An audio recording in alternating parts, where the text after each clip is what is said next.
Apakah slide saya sudah terlihat? Ampun Ibu.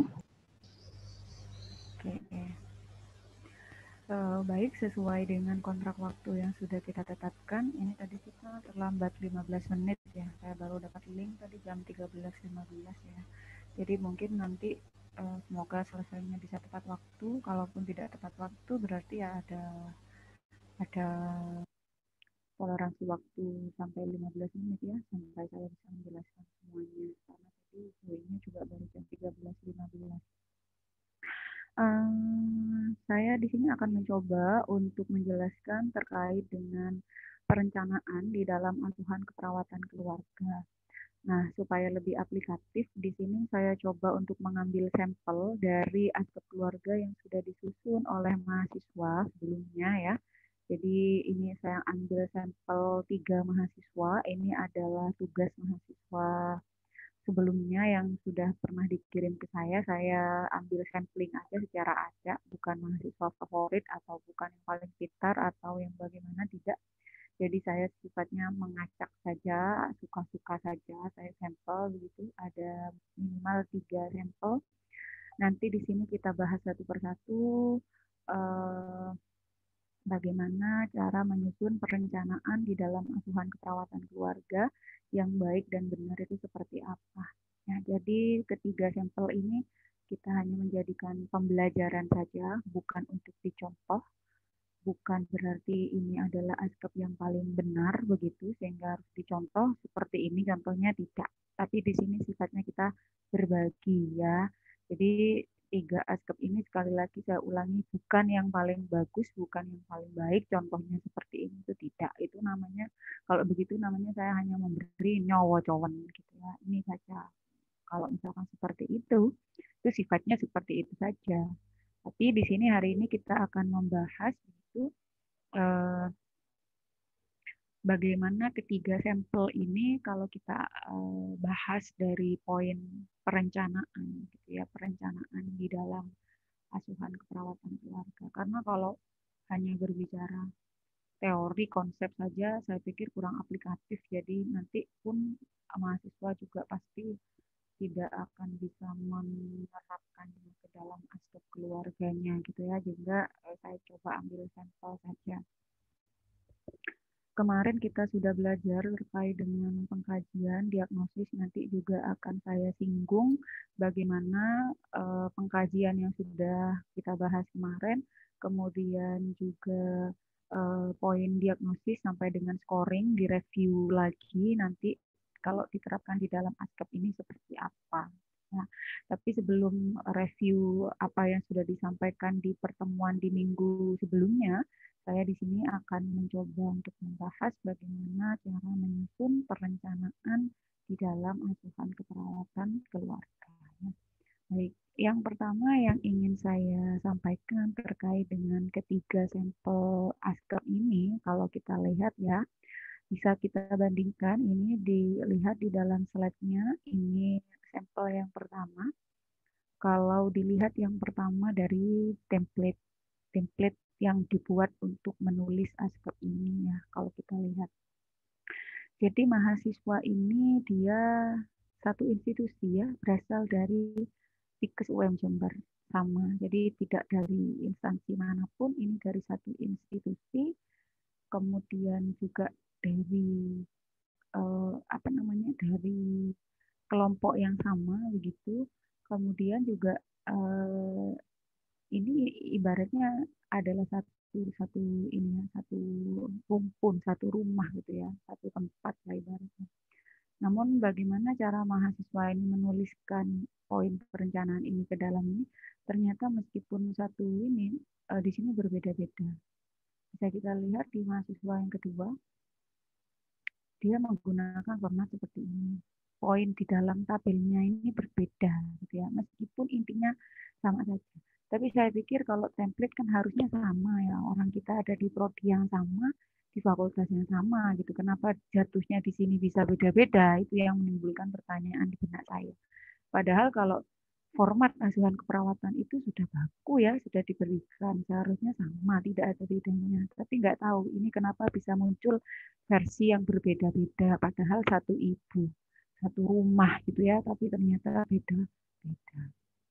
Kita lihat mahasiswa yang ketiga. Dia format perencanaannya seperti ini. Bisa dilihat, ini saja sudah berbeda. Jadi kalau saya melihat, ini sebenarnya yang mengajari beda-beda orang, apa sesuai versi saya sendiri atau bagaimana?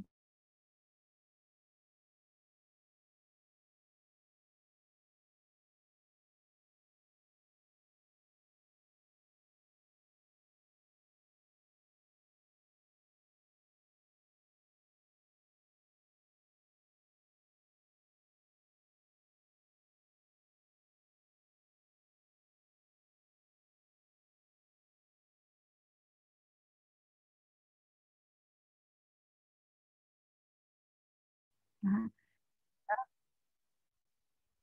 ini siapa sih yang main merecord, nyetop, terganggu saya, telinga saya.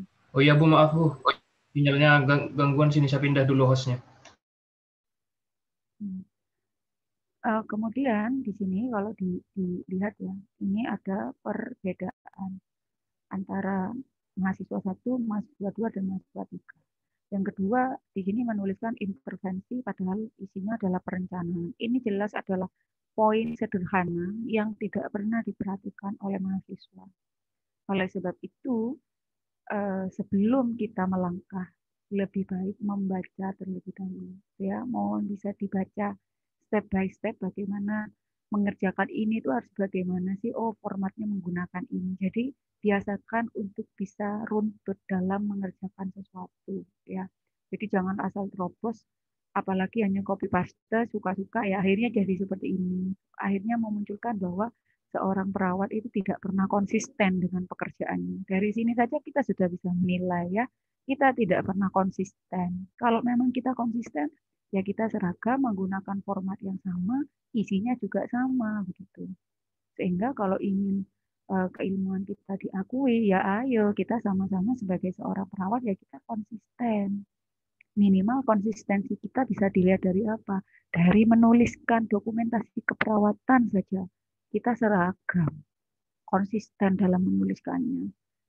Kalau memang kita menggunakan format A, ya sudah menggunakan format A. Itu kan sederhana ya, tapi saya tidak pernah tahu bagaimana aplikasinya di mahasiswa itu saya tidak pernah tahu ya. Sehingga dari sini begitu juga untuk yang kedua. Di sini juga nulisnya intervensi ya, padahal di sini adalah perencanaan. Ini juga nulisnya intervensi, padahal isinya adalah perencanaan. Itu poin sederhana yang ingin saya sampaikan kepada mahasiswa. Jadi apa yang kita pelajari dari pembahasan di hari ini adalah bagaimana bentuk konsistensi kita dalam mengerjakan sesuatu. Ya. Kemudian yang berikutnya yang ingin saya soroti dari ketiga aspek ini adalah bagaimana menuliskan, karena tadi memang sudah tidak sama ya, tidak konsisten. Di sini ada yang diagnosa. Kita kan sudah sepakati bahwa kita menuliskannya itu tidak diagnosa, tapi diagnosis ya. Diagnosis keperawatan. Ini menggunakan diagnosa keperawatan keluarga. Di sini diagnosa keperawatan. Di sini juga diagnosis keperawatan. Ini dari sini saja sudah tujuan dan kriteria hasil. Di sini ada tujuan umum, ada tujuan khusus, ada yang tum, ada yang tujuan umum, tujuan khusus, ada yang langsung kriteria. Nah, ini berbeda-beda ya. Saya tadi perlu kita pahami betul dalam menuliskan segala sesuatu yang sifatnya memang ya itu kan mudah gitu ya, sederhana ya, mohonlah bisa disamakan antara satu dengan yang lain gitu ya.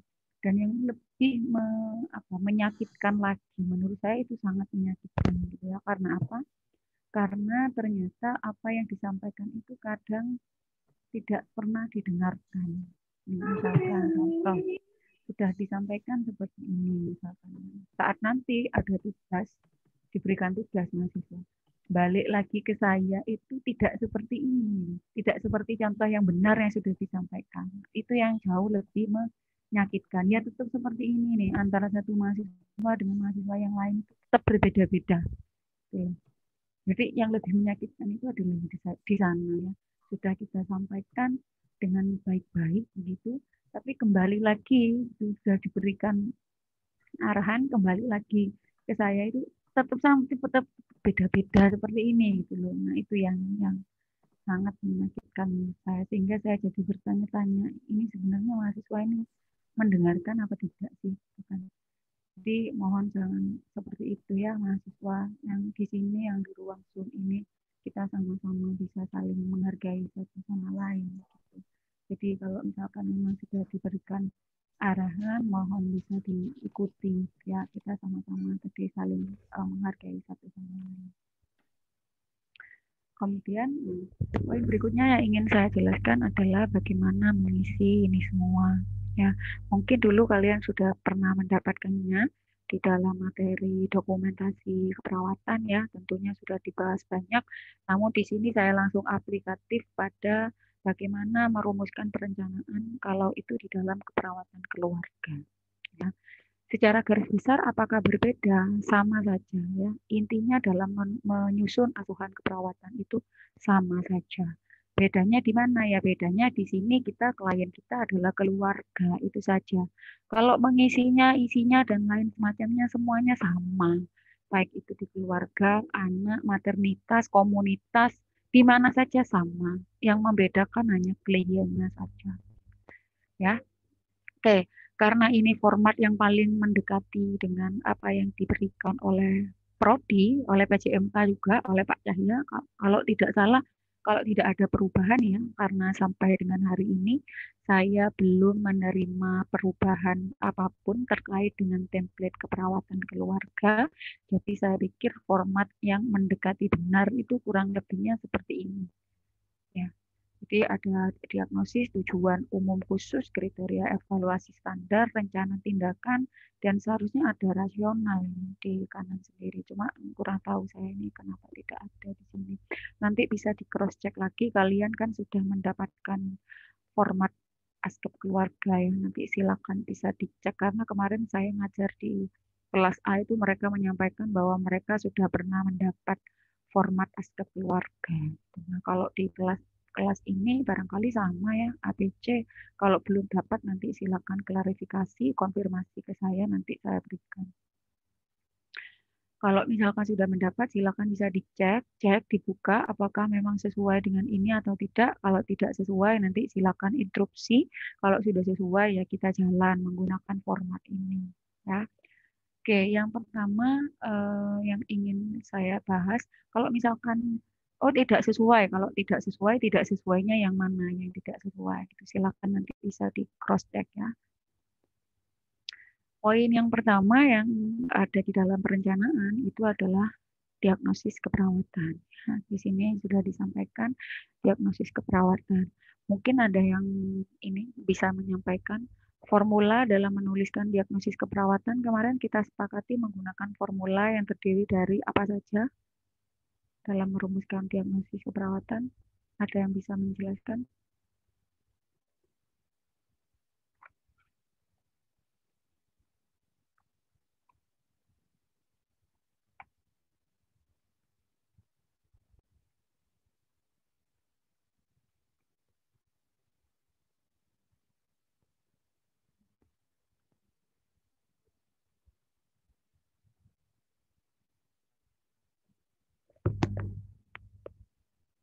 Kalau ada yang bisa, silakan bisa open mikrofon, dijawab pertanyaan saya. Formula dalam menuliskan diagnosis keperawatan itu terdiri dari apa saja?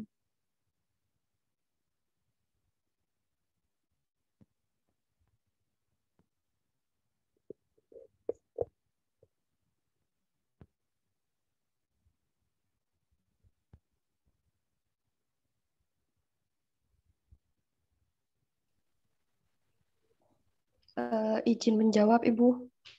Ya, silakan. Diagnosis keperawatan ini menggunakan formula PES. Apa itu? P adalah problem atau masalah, kemudian E adalah etiologi atau penyebab, kemudian yang S adalah simptom atau tanda gejala, Bu. Oke, good answer. Jadi formula diagnosis keperawatan itu terdiri dari problem, etiologi, dan simptom. Kalau kita cross check di sini, problem, etiologi, dan simptom, ada yang bisa menyebutkan problemnya di sini apa? Etiologinya apa? Simptomnya apa? Ada yang bisa menyebutkan?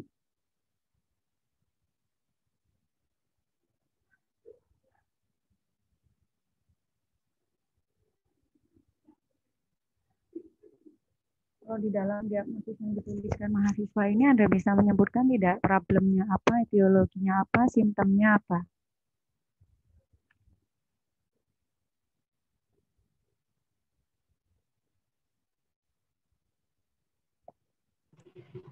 Izin boleh mencoba, Ibu. Ya, silakan.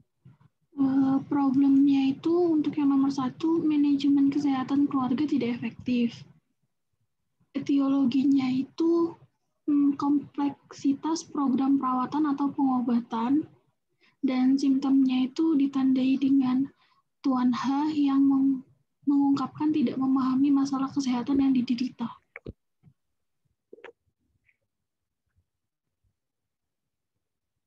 Oke, baik. Tadi ada yang berpendapat bahwa problemnya itu adalah manajemen kesehatan keluarga tidak efektif. Kemudian etiologinya adalah kompleksitas program perawatan atau pengobatan. Kemudian simptomnya Tuan H yang mengungkapkan tidak memahami masalah kesehatan yang diderita. Oke, terima kasih untuk jawabannya. Bagus ya tadi jawabannya, apa yang disampaikan.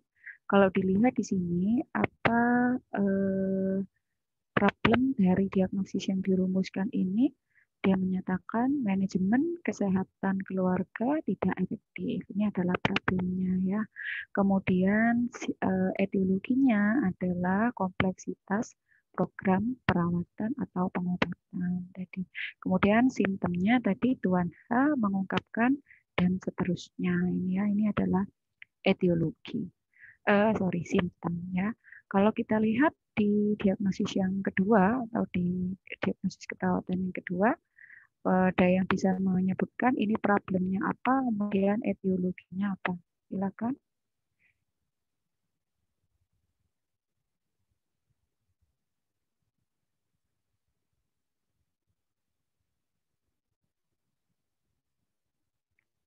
Mungkin saya bisa dibantu untuk menjawab oleh Intan Mahrisa mungkin.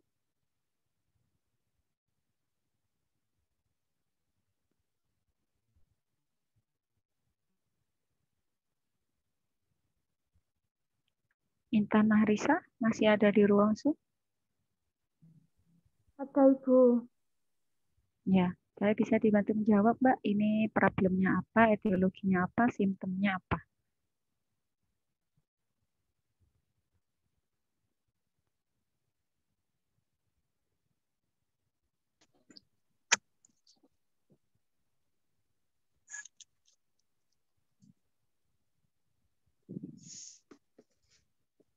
Masalahnya ya.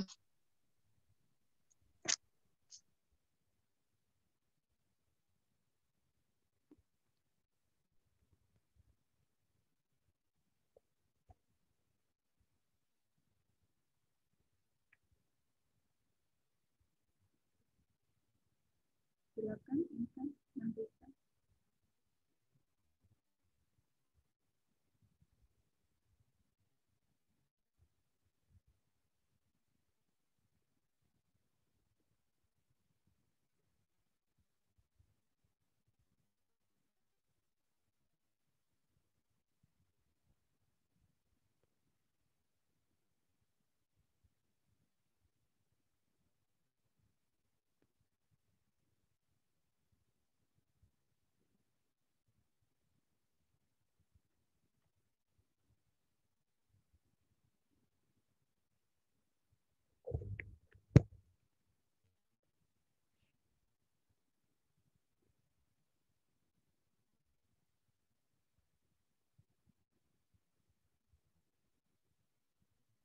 Ini kalau saya waktunya habis untuk menunggu jawabannya, yang lain kalau tidak saya jelaskan bukan salah saya ya.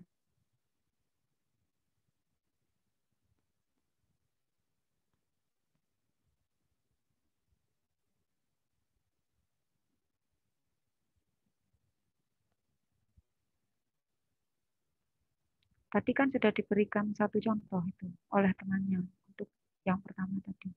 Yang kedua, kamu tidak bisa mengidentifikasi problemnya yang mana, etiologinya yang mana untuk diagnosis ini. Tadi untuk rumusan diagnosis itu terdiri dari apa saja, Mbak Intan?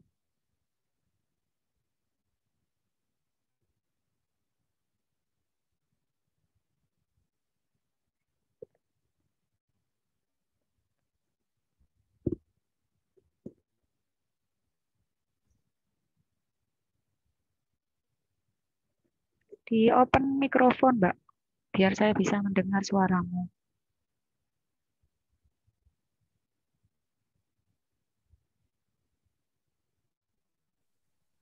Iya, Ibu. Bentar. Ya. Itu tadi loh, saya cuma minta mengulang saja, Mbak, tidak menjawab sudah. Kau mengulang saja. Tadi temannya kan sudah menjawab tadi. Apa rumusnya diagnosis keperawatan itu kan tadi sudah dijawab oleh Multimatur tadi. Kan kamu juga ada di ruang Zoom kan sama-sama mendengarkan.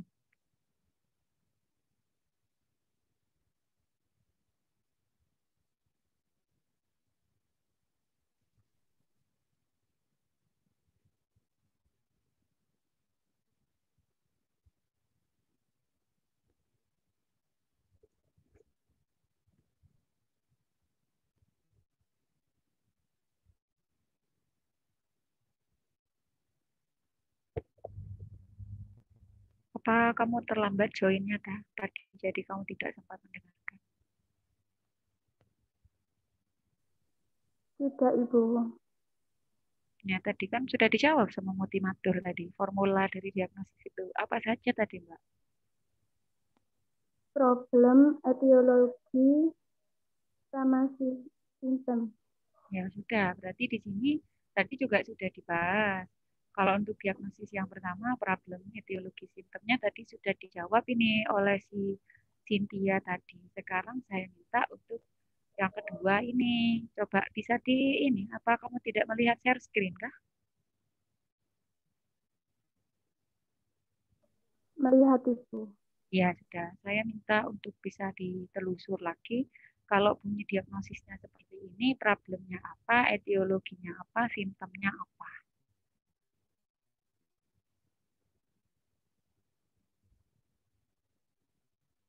Dijawab saja sudah, saya kan tidak akan memarahi, yang penting menjawab. Salah ya tidak masalah. Jadi Anda kalau salah ya belum memahami, itu tidak apa-apa. Tidak ada salah, ada salahnya menjawab salah. Tapi kalau yang salah itu kalau tidak menjawab, ditanya tidak menjawab, itu yang salah. Ditanya menjawab, salah tidak apa-apa. Iya, Ibu. Yang Karena etiologi kurang terpapar. formulanya tadi apa tadi, Mbak? Formulanya kok langsung etiologi satu-satu? Formulanya tadi kamu menyampaikan apa sih? Yang problem, etiologi, sama sistemnya itu, Dok. Ya, yang pertama apa dulu? Masa langsung etiologi? Oh. Diagnosa perilaku kesehatan cenderung beresiko yang berhubungan dengan kurangnya terpaparnya informasi. Ya, problemnya yang mana? Etiologinya yang mana? Simptomnya yang mana? Itu maksud saya. Problem dulu. Masuk langsung etiologi dulu, toh. Oh iya, Bu. Problemnya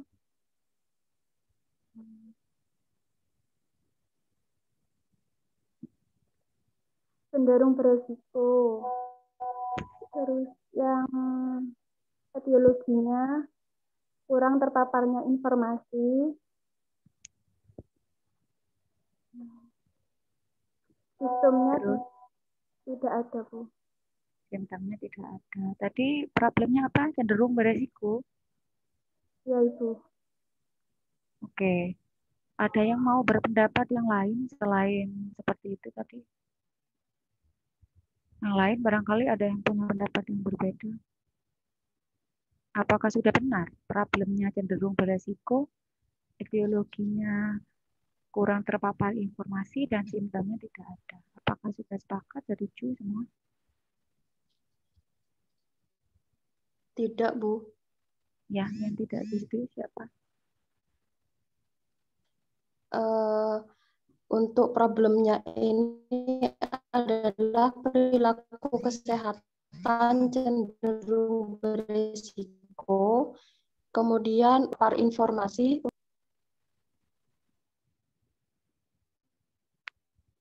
Suaramu putus-putus tadi ya, saya nggak sempat mendengar. Tapi tadi ada yang tidak kurang sepakat gitu. Tadi mengatakan problemnya bukan cenderung beresiko, tapi perilaku kesehatan cenderung beresiko. Ya, itu ya, kalau nggak salah tadi soalnya putus-putus. Okay. Kemudian etiologinya kurang terpapar informasi, simptomnya tidak ada. Saya sepakat dengan jawaban yang kedua, karena perilaku kesehatannya terus mau dikemanakan. Kenapa cuma memilih cenderung beresiko? Tidak ada problem itu hanya cenderung beresiko ya. Aneh saja kalau menjawabnya problem itu cenderung beresiko. Yang jelas problemnya adalah perilaku kesehatan cenderung beresiko. Tadi. Kemudian etiologinya adalah kurang terpapar informasi dan simptomnya memang di dalam penulisan ini tidak ada. Ini adalah salah satu bentuk ketidakkonsistenan juga dalam menuliskan poin diagnosis keperawatan. Jadi yang dimaksud dengan suka-suka saya ya contohnya seperti ini. Kemudian mungkin yang ketiga, yang ketiga barangkali ada yang bisa membantu saya menjawab untuk diagnosis keperawatan yang ketiga ini problemnya apa, etiologinya apa, simptomnya apa. Silakan, siapa yang mau menjawab?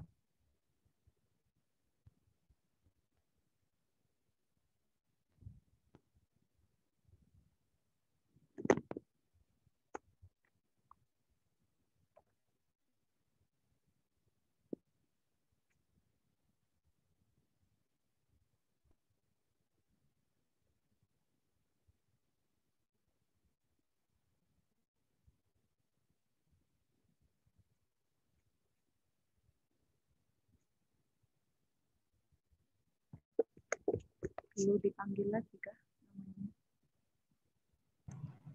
Boleh mencoba lagi, Bu. Selain katanya yang komen cuma 1 orang, apa yang ikut kuliah cuma 1-2 orang? Aku mau mencoba. Problemnya kesiapan peningkatan coping keluarga, etiologinya anggota keluarga menetapkan tujuan untuk meningkatkan gaya hidup sehat, anggota keluarga menetapkan sasaran untuk meningkatkan kesehatan, sistemnya tidak ada, Bu. Sistem, nggak ada sistem memang, Mbak. Simptom, Bu. Oke, tadi ada yang menjawab problemnya kesiapan peningkatan coping keluarga ya. Kemudian etiologinya tadi apa? Anggota keluarga menetapkan tujuan tadi.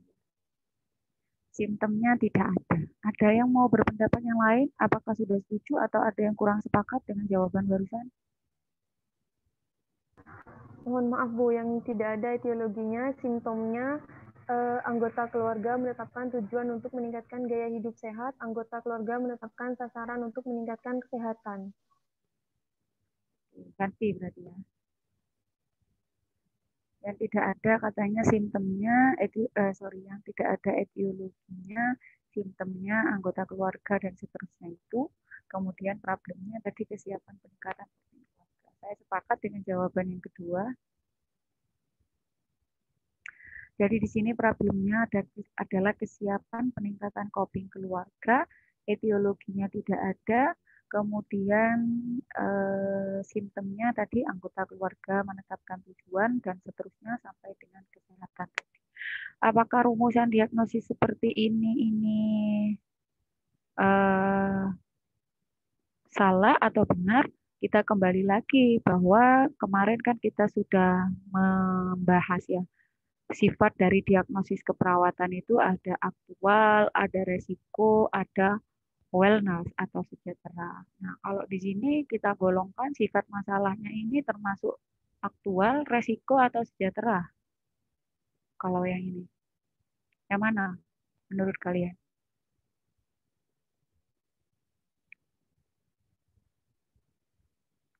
Kesiapan peningkatan coping keluarga ini menurut kalian problemnya atau masalahnya ini sifatnya adalah aktual, resiko, atau wellness? Yang mana? Tinggal memilih saja, dijawab. Biar nggak lama-lama.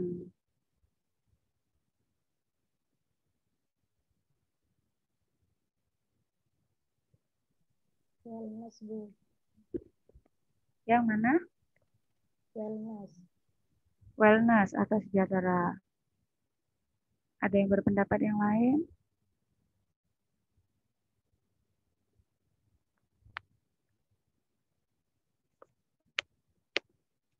Kalau wellness, apakah ada etiologinya? Tidak ada, Bu.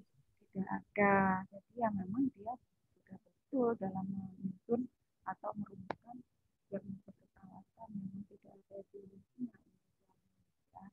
Jadi umumnya biasanya untuk diagnosis sejahtera atau wellness itu diagnosis tunggal ya. Jadi tunggal di sini dalam artian hanya ada P saja atau problem saja, kesiapan peningkatan coping keluarga. Kalau misalkan mau ditandai, ya mungkin itu tanda-tanda kesiapan peningkatan copingnya ya. Tapi biasanya dia diagnosisnya tunggal, tidak ada etiologi, tidak ada simptom. Itu yang pertama yang ingin saya bahas terkait dengan isi dari kolom yang pertama dari perencanaan ini mengenai merumuskan diagnosis keperawatan keluarga. Ya, oke, balik lagi ke sini, kembali lagi di sini. Di sini kita bahas satu poin ini saja, satu diagnosis ini saja dalam merumuskannya. Di sini mahasiswa ini mengatakan bahwa diagnosis yang ditemukan dari pengkajian hasil keluarga itu adalah misalkan manajemen kesehatan keluarga yang tidak efektif, ya, berhubungan dengan tadi kompleksitas program, ini ditandai dengan ini. Ya. Kemudian kita cross-check dulu dari apa yang dirumuskan ini, apakah tanda-tanda yang disampaikan atau simptom yang disampaikan oleh mahasiswa ini sudah menjawab etiologinya. Di sini kan mengatakan manajemen kesehatan keluarganya itu tidak efektif. Ya, dia mengatakan seperti itu, manajemen kesehatannya keluarganya itu tidak efektif. Kenapa manajemen kesehatan keluarganya ini tidak efektif? Dia bilang karena etiologi itu kan penyebabnya. Jadi kalau kita ibaratkan karena apa ini manajemen kesehatan keluarga ini kok bisa tidak efektif?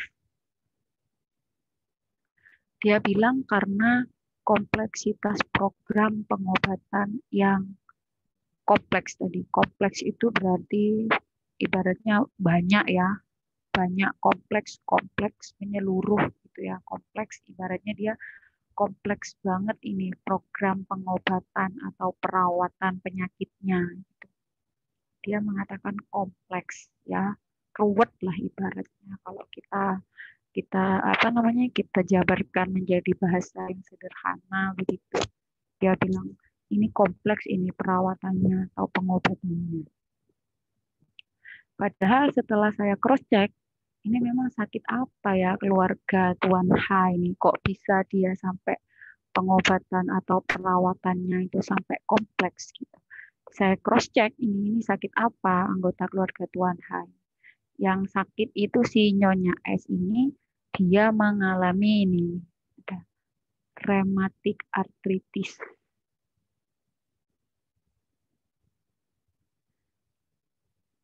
Ya, kemudian setelah saya tahu bahwa ini menderita rheumatoid arthritis, saya konfirmasi lewat ujian SOCA ini dengan mahasiswa. Apakah keluarganya ini menderita rheumatoid arthritis, dia melakukan pengobatan atau perawatan gitu? Jawabannya tidak. Lalu saya bisa meng-cross-check lagi, dari mana Anda bisa menyimpulkan bahwa pengobatannya itu kompleks, sedangkan dia itu tidak berobat? Anda bisa menyimpulkan sendiri ya, kalau misalkan ditanya seperti itu, kita bisa mengatakan bahwa ini ada kompleksitas program, dia sakit rematik artritis dan dia tidak melakukan pengobatan. Lalu kompleksitas programnya itu dari mana? Dia mengatakan bahwa tadi rumit, program pengobatannya itu rumit, ruwet, tadi kompleks, banyak, menyeluruh. Itu dari mana? Sedangkan dia itu tidak berobat tadi.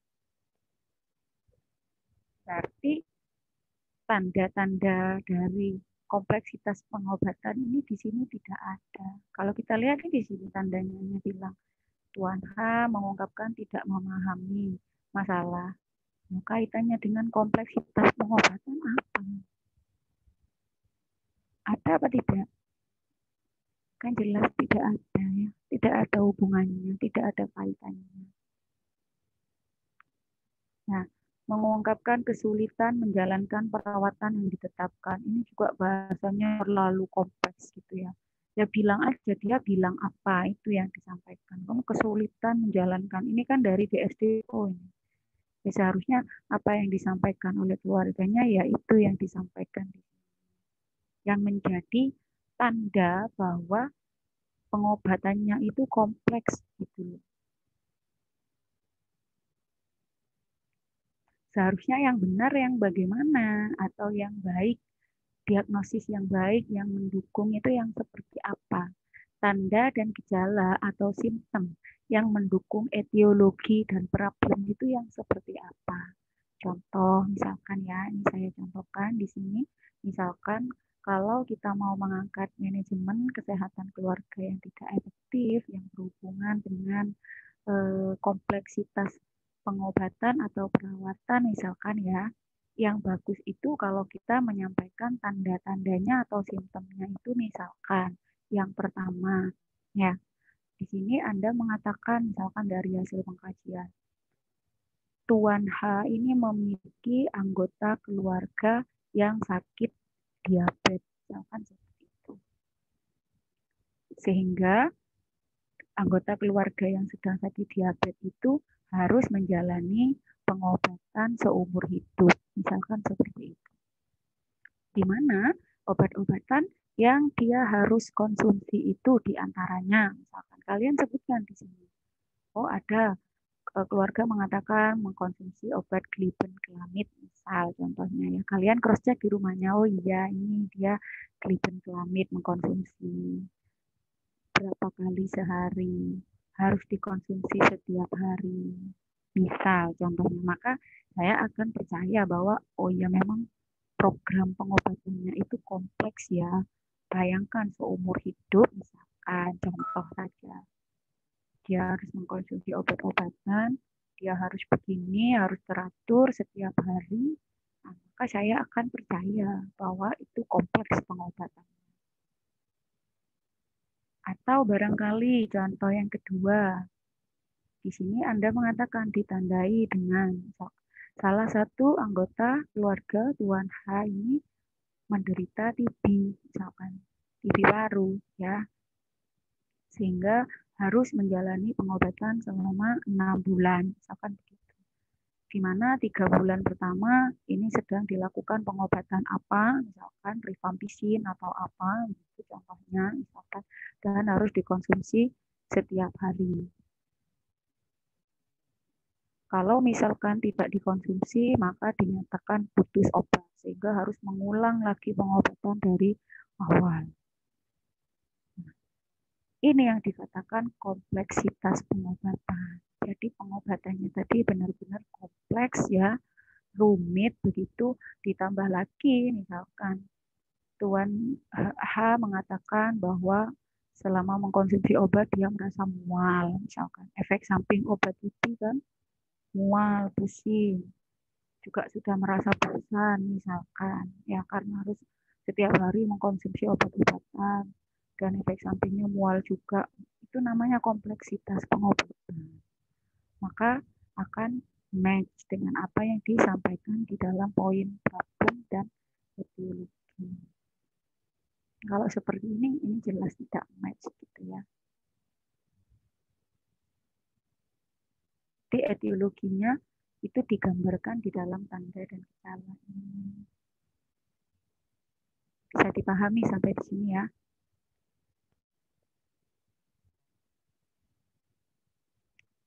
Kemudian yang kedua yang ingin saya jelaskan adalah bunyi tujuan.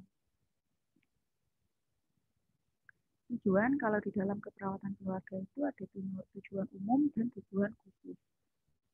Ya, kenapa harus ada tujuan umum dan tujuan khusus? Karena umumnya di dalam keperawatan keluarga itu perlu dijabarkan lagi. Bunyi dari tujuannya itu perlu dijabarkan lagi menjadi poin-poin khusus. Jadi ada tujuan umum dan tujuan khusus. Ya. Yang perlu saya sampaikan di sini dalam merumuskan tujuan. Nah, di sini dikatakan tujuan setelah dilakukan tindakan keperawatan, diharapkan keluarga Tuan H dapat memiliki manajemen kesehatan keluarga yang baik. Ya. Contohnya di sini seperti ini.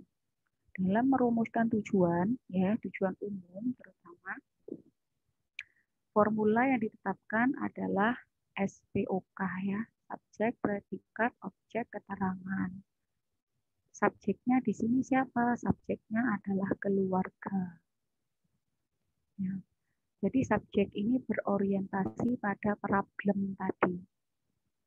Kalau misalkan problemnya manajemen kesehatan keluarga tidak efektif, berarti harusnya subjeknya di sini juga sama. Manajemen kesehatan keluarga ini adalah subjeknya. Ya, ini adalah subjek. Manajemen kesehatan keluarga ini adalah subjek. Kalau misalkan nyeri keluarga, ya berarti nyeri keluarga itu adalah subjek. Atau misalkan di sini nyeri akut. Nyeri akut, kalau di sini tidak ada keluarganya, ya di sini kita tambahkan keluarga. Nyeri akut keluarga. Karena kan harus ada subjeknya. Subjeknya di sini adalah keluarga. Kalau di sini hipertermi, ya hipertermi keluarga. Itu adalah subjeknya. Jadi berorientasi ke problemnya ini. Paham ya subjeknya? Kemudian predikat. Predikat di situ adalah kata kerjanya. Kalau di sini bilangnya dia tidak efektif, berarti mau kita efektifkan. Ya tinggal mengganti saja. Manajemen kesehatan keluarga efektif. Kan di sini awalnya dia tidak efektif. Mau kita efektifkan. Indikatornya efektif ya nanti kita jabarkan ke dalam kriteria ini. Yang dikatakan manajemen kesehatan keluarga yang efektif itu yang seperti apa ya, kita jabarkan ke dalam kriteria. Ya, sama halnya dengan menuliskan nyeri tadi. Nyeri keluarga, misalkan kalau kita mau nyeri ini sampai mau diturunkan, apa sampai mau diatasi, tergantung dari kemampuan kita. Ya, kalau nyerinya misalkan sifatnya lama, ya jangan merumuskan nyeri keluarga dapat teratasi. Lah, kalau teratasi berarti kan sudah selesai, padahal sifatnya masih jangka lama, ya jangan teratasi. Paling tidak kita merumuskan predikatnya itu nyeri keluarga dapat diturunkan, misalkan begitu, atau nyeri klien dapat diturunkan. Kalau turun berarti kan dari yang skala 5 menjadi 4, kan boleh-boleh saja, yang penting turun. Kalau itu sifatnya jangka panjang. Jadi dalam menuliskan predikat kita melihat situasi dan kondisi, ya. Situasi dari kliennya seperti apa, situasi perawat seperti apa, bisa dijangkau tidak, atau rasional enggak. Sama halnya dengan berat badan. Kadang ada mahasiswa di rumah sakit menuliskannya, berat badan dapat ditingkatkan dalam 3 kali 24 jam. Mau dikasih makan seperti kebu, nah, 3 kali 24 jam mau meningkat sekilo, apalagi kriterianya meningkat sekilo, 3 hari sekilo, mau dikasih cairan seberapa ember sama mahasiswa, gitu kan. Ya lihat-lihat dulu, masa 3 hari mau dinaikkan sekilo, kan gitu ya. Jadi dalam merumuskan predikat, apakah dapat ditingkatkan, apakah dapat diturunkan, apakah efektif, itu melihat situasi dan kondisi pasien. Ya. Diagnosisnya juga dilihat. Kalau dia meningkatkan nutrisi, ya jangan tadi. ditingkatkan 3 kali 24 jam. Ya. Nah, kembali lagi ke sini tujuan, berarti ini harusnya, kalau di sini jelas ini sudah tidak sesuai dengan penulisan tujuan. Ya. Harusnya di sini yang benar adalah manajemen kesehatan keluarga efektif setelah dilakukan tindakan keperawatan selama misalkan 4 kali kunjungan. Karena kalau di keluarga tidak berbunyi jam ya, kita di keluarga itu sifatnya jangka panjang. Jadi pakai kata berapa kali kunjungan keluarga. Kalau di rumah sakit silakan bisa menggunakan 3 kali 24 jam. Itu adalah O dan K-nya. K kan keterangan waktu selama berapa lama. Objeknya ya ini, setelah dilakukan tindakan keperawatan. Ya, K-nya selama 4 kali kunjungan. Itu contohnya. Saya ulangi lagi, jadi yang benar adalah manajemen kesehatan keluarga efektif setelah dilakukan tindakan keperawatan selama 4 kali kunjungan. Seharusnya bunyinya seperti itu di sini ya, kalau kita mengacu pada SPOK. Lalu berikutnya, tujuan khusus. Tujuan khusus ini menjabarkan tujuan umum. Nah, tadi sudah saya sampaikan bahwa manajemen kesehatan yang efektif itu yang seperti apa, itu kan juga masih umum. Kita jabarkan lagi di sini. Kalau kita berbicara manajemen kesehatan, berarti bagaimana keluarga itu memanage kesehatannya. Ya kan, memanajemen atau mengatur. Manajemen atau manage itu kan manage ya, mengatur kan. Bagaimana keluarga itu mengatur kesehatannya. Karena ini kaitannya tadi dengan pengobatan tadi ya, ingat jadi problem dan etiologi ini akan berjalan terus sampai dengan akhir. Yang akan diatasi oleh perawat itu adalah problem dan etiologinya. Yang mau diatasi terutama etiologinya. Nah, kembali lagi tadi ke sini. Ini adalah kompleksitas pengobatan. Berarti di sini ya ada kaitannya dengan pengobatan seharusnya. Tapi kalau kita lihat di sini ternyata ada nggak sih penulis ini menyinggung tentang pengobatan? Coba dicermati di tujuan khusus. Apakah ada dia bilang tentang pengobatan? Nomor 1 sampai dengan nomor 4 itu ada nggak yang berkaitan dengan pengobatan?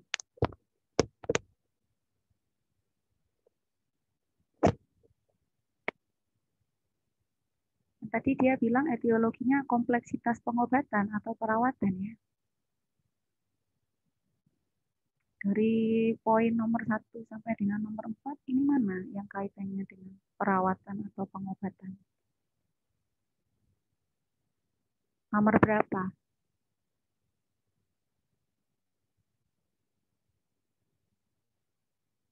Ada yang bisa menjawab?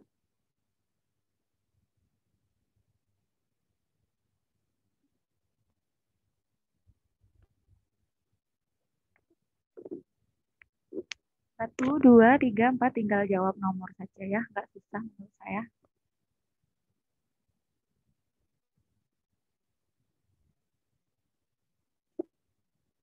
Saya bisa dibantu jawab, Lila.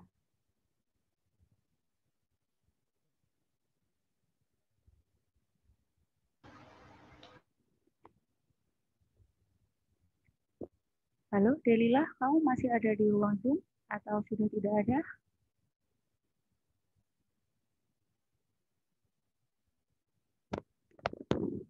Kita hitung 1 sampai dengan 3, apakah dia menjawab atau tidak?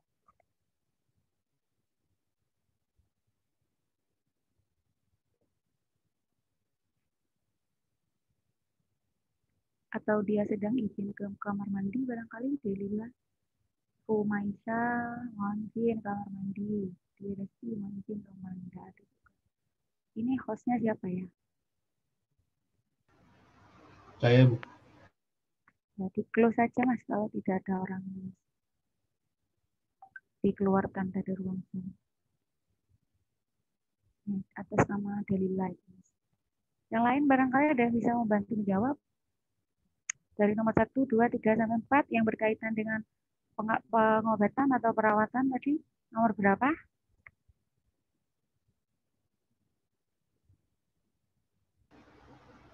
Nomor 4 tuh.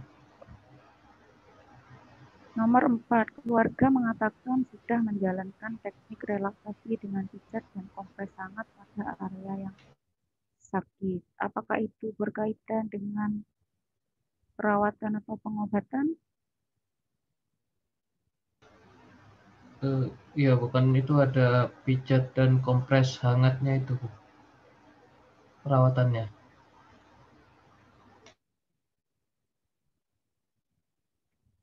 Oke, ini tadi bicaranya manajemen kesehatan berkaitan dengan perawatan atau pengobatan. Keluarga mengatakan menjalani teknik relaksasi dengan pijat. Ini tujuan ya. Jadi kita bicara apa ini? Tujuan ya? Iya, Bu.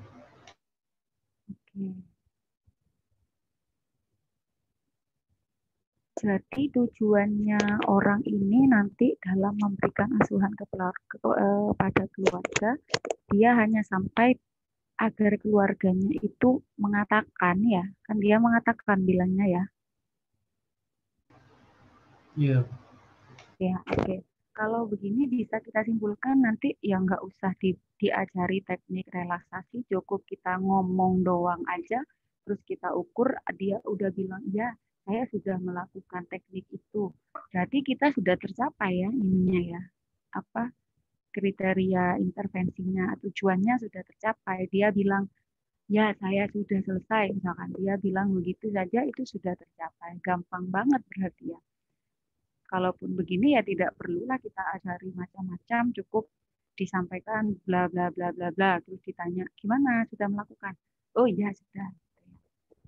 Kalau dilihat dari kriterianya atau tujuannya seperti ini nanti akan bilang hanya sampai bilang nggak perlu keluarga itu mempraktekkan bagaimana cara relaksasi atau pijat dan kompres hangat, itu nggak perlu mereka mempraktekkan, tujuan kita sudah tercapai. Kalau begini, ya berarti tujuannya ini yang salah.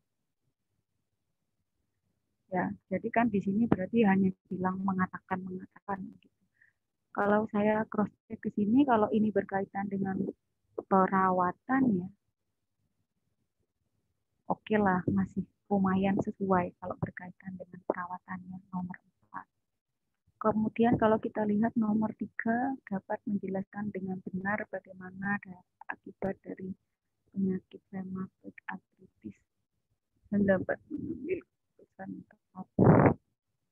Oke, keluarga dapat menjelaskan masalah kesehatan yang dialami. Ini terlalu umum ya, saya pikir nomor 2 dapat menjelaskan pengertian. Ini kira-kira ini tidak ya, nyambung tidak dengan yang disampaikan di dalam diagnosis. Karena tadi dia bilang kompleksitas perawatan maupun pengobatan. Perawatan dan pengobatan itu poin yang berbeda ya. Jadi dia mau pilih yang mana, perawatannya apa pengobatannya. Kalau dua-duanya ya berarti perawatan dan pengobatan. Tapi di sini hanya perawatannya saja, itu pun pengertian, penyebab, tanda, dan gejala. Memang ini masuk tadi dengan perawatan. Apakah keluarga perlu mengerti penyebab, tanda, gejala? Kalau misalkan memang hanya perawatan, ya perawatannya saja yang dijelaskan. Kenapa jadi ke penyebab, tanda, gejala, pencegahan? Ya perawatan ini saja. Perawatan terkait dengan bagaimana manajemen penyakit rheumatoid arthritis ini. Jadi mulai dari merencanakan pengobatannya, ya, bagaimana kemudian juga siapa saja yang bertanggung jawab terhadap pengobatannya, namanya saja memanage, mengatur, ya, mulai dari merencanakan, kemudian yang bertanggung jawab terhadap pengobatannya itu siapa, obatnya harus diminum berapa kali sehari, ya kan itu perawatan. Jadi ya cukup fokus ke situ saja tujuannya. Tidak perlu merantak nyampe pengertian, tanda, gejala, dan lain-lain. Ya, jadi nyambung antara diagnosis, tujuan umum dan tujuan khusus. Ya, jadi tadi apa yang ada di sini jabarkan di sini. Lalu berikutnya adalah kriteria evaluasi, atau kita menyebutnya dengan kriteria hasil. Sama saja ya, kriteria hasil dengan kriteria evaluasi itu sama. Kriteria hasil intinya yang akan menjadi kriteria kita saat mengevaluasi. Kriteria apa yang akan menjadi tolak ukur keberhasilan kita nantinya. Kalau standar ini adalah standarnya seharusnya bagaimana. Ya, standar dari kriteria yang kita tetapkan itu seharusnya bagaimana. Contoh misalkan di sini, harusnya kalau misalkan kita mau mengatakan bahwa manajemen kesehatan yang efektif terkait dengan pengobatan itu yang seperti apa? Oh, yang pertama tadi ya, bagaimana keluarga itu bisa memanage dari pengobatan ini. Yang pertama tadi kalau memanage, merencanakan, mulai dari perencanaan. Ya, jadi yang perlu kita sampaikan di kriteria ini adalah keluarga mampu misalkan merencanakan pengobatan rematik. Ya, karena perlu kita ingat kriteria itu sifatnya harus bisa kita ukur. Jangan menuliskan kriteria-kriteria yang sifatnya abstrak, tidak bisa diukur. Ya. Jadi tuliskan kriteria yang bisa diukur. Contoh misalkan simpelnya kalian menuliskan nyeri menurun. Nah, itu tidak bisa diukur. Karena tidak ada nilainya, tidak ada angkanya. Kalau misalkan nyeri menurun dari yang awalnya 8 menjadi 5, nah itu bisa diukur. Itu namanya kriteria. Kemudian yang lain misalkan tekanan darah menurun, itu juga tidak bisa diukur. Menurun dari berapa ke berapa baru bisa diukur.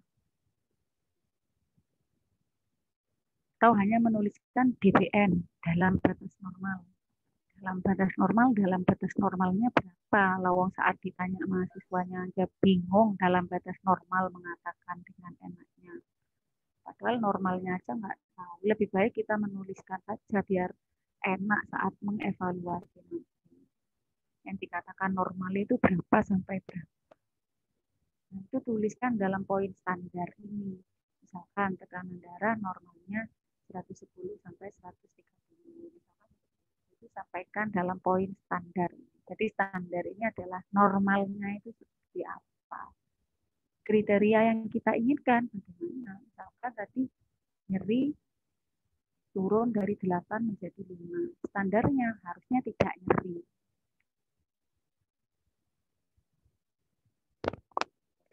Nah, kemudian di sini tadi kalau berkaitan dengan manajemen kesehatan keluarga ini berarti tuliskan kriterianya di sini. Keluarga mampu merencanakan pengobatan rematik dengan tepat.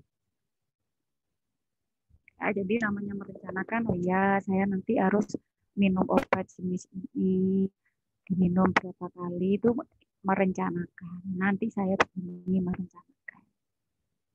Dengan tepat, tadi ya benar boleh, tepat boleh. Kemudian yang kedua, barangkali kriterianya yang lain ya, yang mau kita capai tadi kaitannya dengan kompleksitas program. Tadi saya sebutkan misalkan ada yang menjadi penanggung jawab dari pengobatan ini atau perawatannya. Siapa yang menjadi penanggung jawab? Kita tetapkan sebagai kriteria. Jadi kriteria itu jelas dan terukur. Ya, simpel saja kriteria, nggak perlu panjang-panjang gitu. Intinya dapat diukur. Kalau keluarga memahami gitu nggak bisa diukur. Ya, kalau menyebutkan, menjelaskan baru bisa diukur. Misalkan keluarga dapat menyebutkan 3 tanda gejala boleh. Kan bisa kita ukur. Coba Bu sebutkan 3 tanda dan gejala penyakit ini. Dia menyebutkan 3 ya, sudah terukur, bisa. Tapi kalau bilang memahami, mengerti, itu nggak bisa diukur. Ya, pastikan menuliskan kriteria ini sesuatu yang dapat diukur. Paham sampai di sini ya?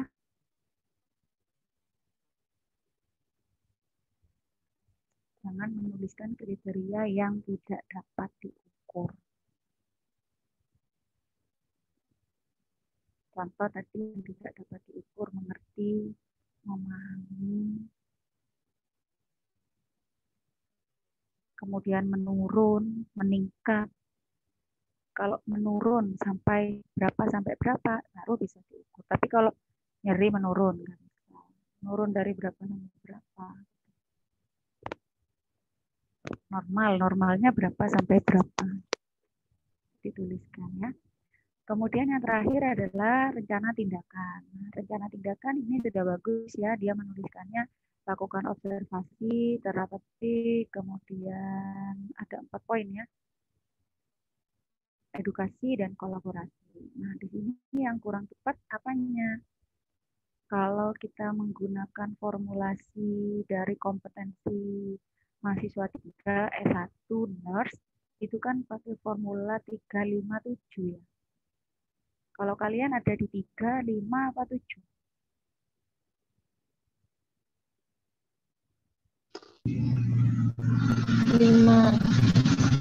5 ya. Oke.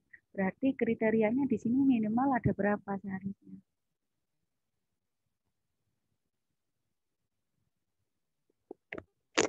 Ada berapa? Kalau tadi berada pada level 5,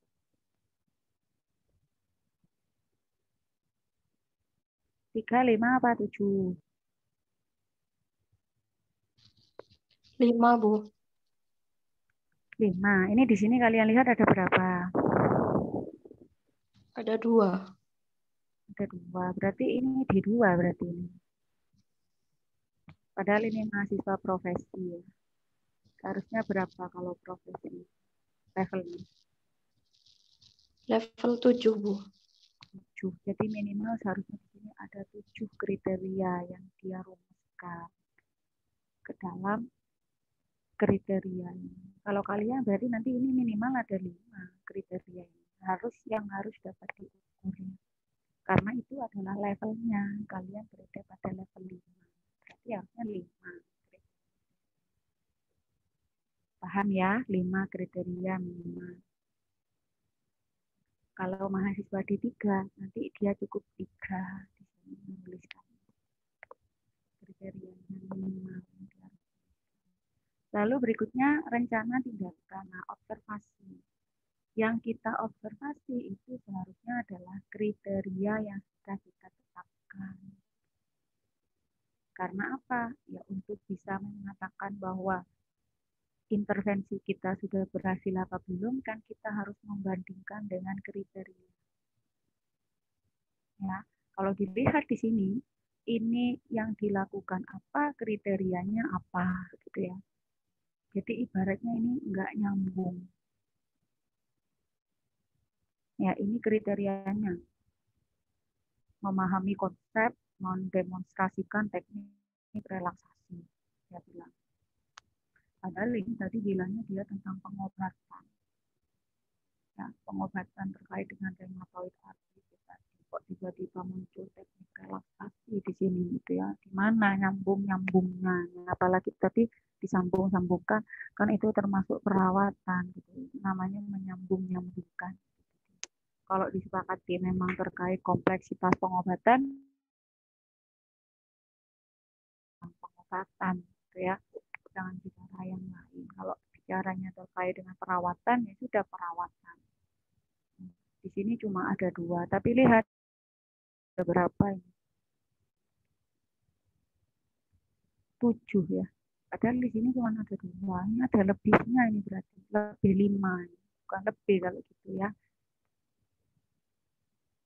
Ya seharusnya kalau misalkan di sini ada 5 yang kita observasi, ya cukup 5 itu saja.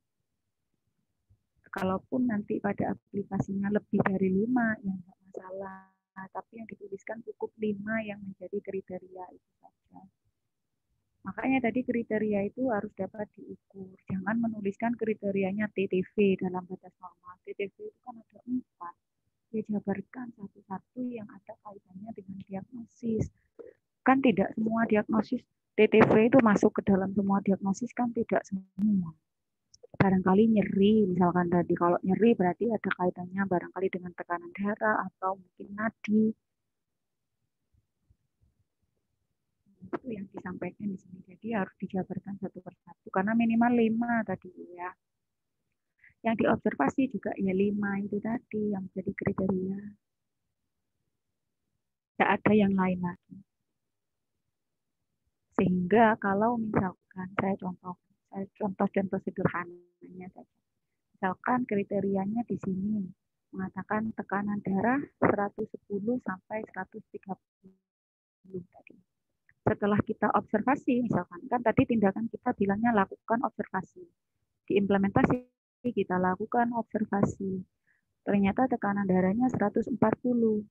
Apakah kriteria yang pertama sudah tercapai atau belum?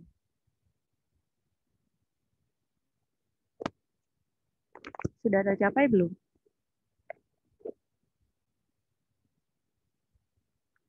Sudah atau belum?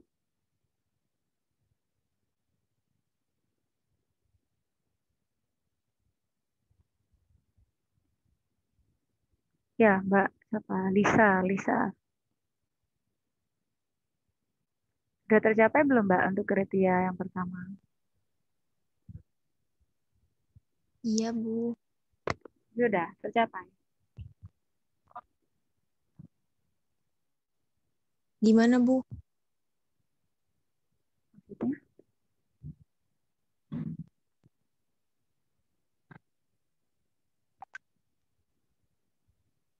Maksudnya gimana?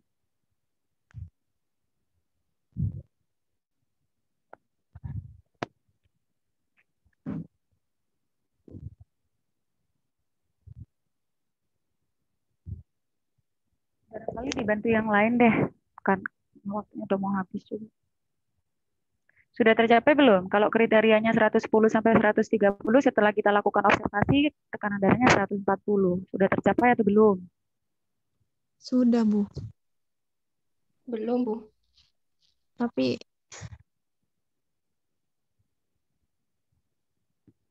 Ada yang sudah, ada yang belum.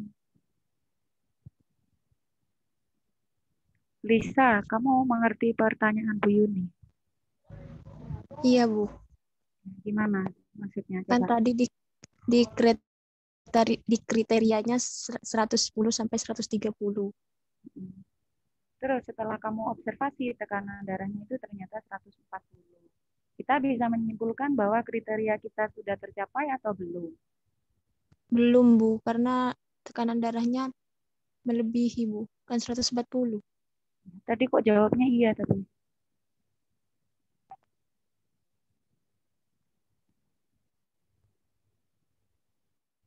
Belum tercapai karena tadi kriterianya 110 sampai 130. Setelah dilakukan observasi ternyata 140. Ya belum, sangat belum.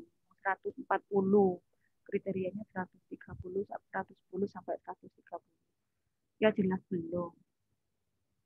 Kan sudah sangat jelas itu, nggak perlu diragukan lagi. Orang kriterianya kita menetapkan 110 sampai 130. Setelah kita lakukan observasi ternyata 140. Ya masuk masih mau bilang tercapai, rek kan kenemenan toh. Oke, misalkan terus kemudian yang kedua, kriterianya nyeri menurun dari 8 menjadi 5. Setelah kita lakukan observasi, ternyata nyerinya itu masih 9. Ini juga belum tercapai.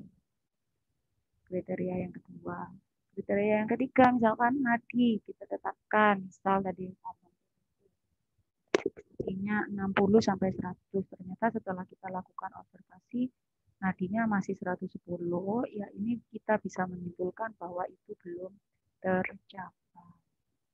Oleh sebab itu, yang kita observasi ya yang menjadi kriteria kita itu. Paham ya maksud saya itu paham atau tidak? Apa masih bingung? Ngomong nggak kalau masih bingung.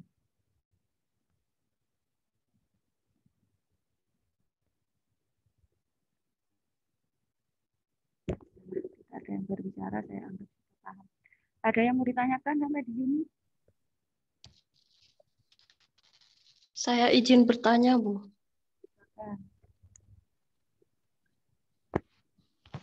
Berarti yang masuk kriteria hasil ini hanya berkaitan di bagian observasi, nggih, Bu?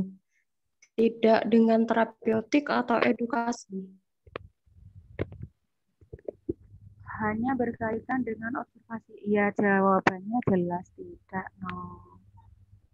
Terus yang kedua, 3, 4, kalau tidak berkaitan untuk apa kita menuliskan di sini. Terapeutik ini tujuannya ya untuk kriteria itu supaya bisa tercapai. Kalau misalkan tadi kriterianya nyeri menurun, tapi gak diapa-apa di tindakan terapeutiknya, apa bisa menurun, apa bisa tercapai kriteria itu? Paham nggak maksudnya? Oke, sampun paham, Ibu. Semua ini tindakan untuk mencapai kriteria. Untuk mencapai kriteria ya kita lakukan tindakan terapeutik. Kita berikan edukasi, kita juga kolaborasi, dikasih analgetik, makanya misalkan. Kan semuanya untuk mencapai kriteria yang nggak mungkin tidak berkaitan dengan ini. Di dalam poin terapeutik inilah tindakan keperawatan. Jadi kalian sebagai perawat lakukan manajemen relaksasi atau apa di sini semuanya di tindakan terapeutik ini. Apa tindakan perawatnya di sini?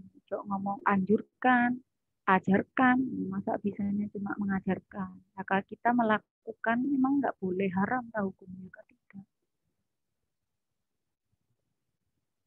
Kok istilahnya cuma menganjurkan gitu. Kenapa tidak melakukan saja? Nek cuma diobservasi toh, tidak diapa-apakan nomor 2, 3, 4 apa yuk bisa mencapai kriteria? Kan impossible.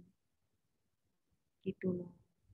Tapi yang kita observasi, maksud saya, kadang ada mahasiswa merumuskannya lakukan observasi terhadap A, B, C, D, E, F, G, padahal dia lihat di sini. Bisa dilihat kriterianya dia cuma 2, tapi yang diobservasi 7. Ini yang dimaksud dengan tidak sinkron.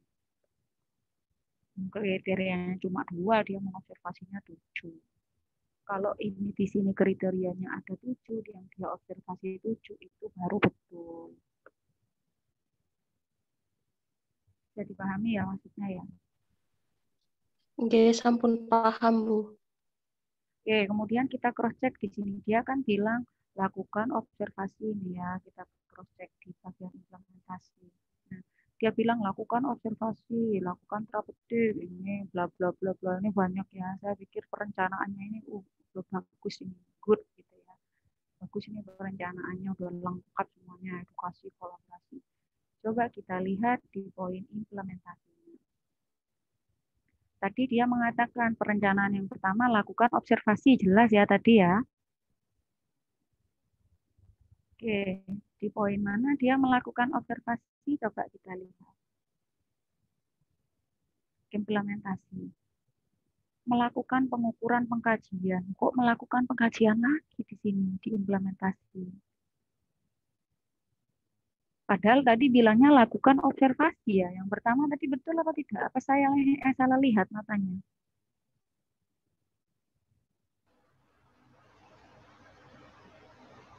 Ini perencanaan tadi. Ini kan perencanaan tuh. Kelihatan nggak? Ini tadi ya perencanaannya ya. Ini semua kan perencanaannya yang dia rencanakan tuh. Betul apa salah saya? Betul, Bu. Ya, ini ya rencananya ya. Ini. Lakukan observasi terhadap A, B, C, D, E, F, G. Terus lakukan terapeutik, dia bilang dukungan keluarga, jelaskan, anjurkan. Terus kita mencari kata yang ini aja sudah dia bilang anjurkan untuk apa ini? Misalkan contoh satu saja. Untuk melakukan perawatan. Coba kita lihat apakah dia mengimplementasikan apa yang sudah direncanakan, menganjurkan perawatan. Nomor 1, melakukan pengukuran, mengidentifikasi pemahaman, mengidentifikasi aktivitas, mengidentifikasi tindakan, mengidentifikasi. Kok semua tindakannya jadi mengidentifikasi ya? Paham sampai di sini maksud saya? Di poin implementasi itu silahkan lakukan apa yang telah kalian rencanakan. Jadi yang ada di dalam poin perencanaan tadi itu lakukanlah, berikanlah pada keluarga. Jadi kalau tadi yang pertama instruksinya lakukan observasi, ya. Jadi kita kan nggak mungkin tiba-tiba setelah ini melakukan observasi, harusnya kan di terakhir-terakhir itu. Barangkali tindakan dulu deh. Saya kan tadi sudah tindakan terapet tadi itu, opoan tadi terapetiknya. Menganjurkan apa tadi itu. Inilah tadi, meskipun ngomongnya menganjurkan, kenapa dia tidak langsung memberikan teknik relaksasi ini, ajarkan, anjurkan. Misalkan di sini menuliskan lakukan teknik relaksasi atau berikan kompres hangat. Ya sudah, di sini harusnya di dalam implementasi memberikan kompres hangat, kan begitu seharusnya di sini. Kalau diimplementasikan kita sudah menggunakan kata kerja. Kalau di perencanaan kita menggunakan kalimat perintah. Lakukan teknik relaksasi, berikan kompres. Itu kalau di perencanaan. Kalau diimplementasi ya tinggal memberikan kata meng. Setelah kita merencanakan, maka lakukanlah, oh tadi saya jam sekian memberikan kompres. Ya, lakukan semua sama persis seperti yang ada di perencanaan. Kok tiba-tiba di sini kembali ke pengkajian, mengidentifikasi pemahaman, ini sudah lewat di pengkajian. Kita mengidentifikasi pemahaman tentang penyakit, kan saat mengkaji 5 tugas kesehatan keluarga ini kita sudah dapat. Ngapain diidentifikasi lagi di poin implementasi? Mengidentifikasi aktivitas keluarga, semuanya mengidentifikasi. Berarti ini balik kucing, balik lagi ke pengkajian berarti orang ini. Padahal pengkajian sudah lewat sebelum analisis data itu kita sudah pengkajian. Ngapain harus ada diimplementasi lagi? Implementasi harusnya kita melakukan apa yang sudah kita rencanakan dalam poin perencanaan tadi, ya kita lakukan itu sama persis, tidak ada yang berubah. Nggak boleh nambah, boleh, yang tidak boleh mengurangi. Kan harus konsisten. Kalau sudah menuliskan dalam perencanaan ya jangan dikurang-kurangi kecuali kondisi pasiennya berubah. Kecuali ya misalkan kita sudah merencanakan melakukan teknik relaksasi misalkan. Ternyata saat kita mau melakukan pasiennya tiba-tiba mengalami penurunan kesadaran misal, sehingga harus dilakukan tindakan dengan cepat untuk mengatasi hal itu. Maka boleh kondisi-kondisi seperti itu jadinya yang awalnya kita mau merencanakan untuk melakukan itu jadi berubah ke yang lain. Boleh-boleh saja kalau. Tapi kalau mengurangi tanpa dasar apapun, kondisi pasiennya tidak berubah, keluarganya juga tidak berubah, dan itu tidak diperbolehkan. Jadi, implementasikan apa yang sudah kita tulis di dalam perencanaan. Lalu baru kita evaluasi. Yang kita evaluasi apanya? Ya, yang kita evaluasi adalah kriteria kita. Memang apa lagi? Kalau di sini contoh muncul TB. Ini tekanan darah, emang tadi di kriteria ada tentang tekanan darah kah kalian? Ada tidak tadi di kriterianya orang ini, tekanan darah? Tadi kan kalian sudah melihat itu. Ada apa tidak di dalam kriteria? Tidak ada, Bu. Tidak ada. Tapi kenapa dia tiba-tiba muncul di poin evaluasi? Untuk apa dia memunculkan tekanan darah? Padahal kriterianya dia tidak ada.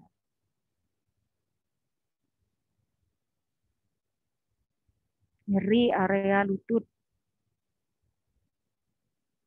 Apa ini? Saya tidak kelihatan. Nyeri area lutut apa itu?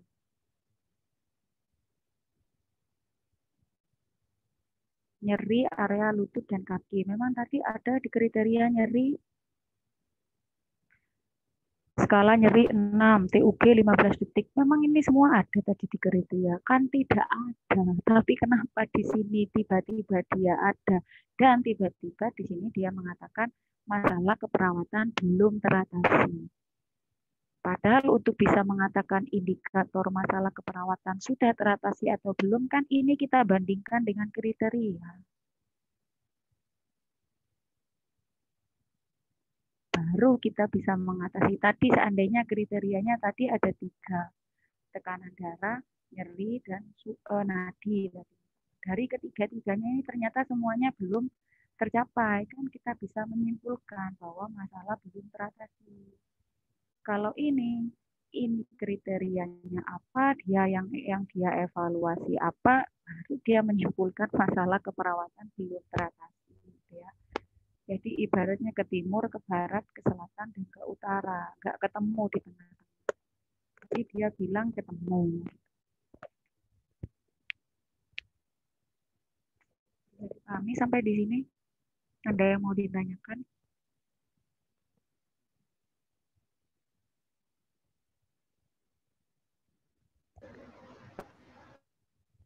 Ada yang mau ditanyakan? Apa sudah jelas bagaimana menyusun perencanaan dalam keperawatan keluarga?